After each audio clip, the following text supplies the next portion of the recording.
was some concern about the amount of rain we had over the weekend and whether our trenches would hold up. Fortunately, they did. We're going to finish the forms for the foundation and start on the underground plumbing.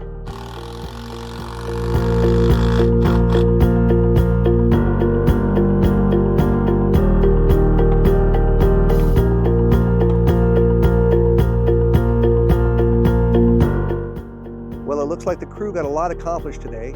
They finished the framing for the foundation and they got the plumbing underway.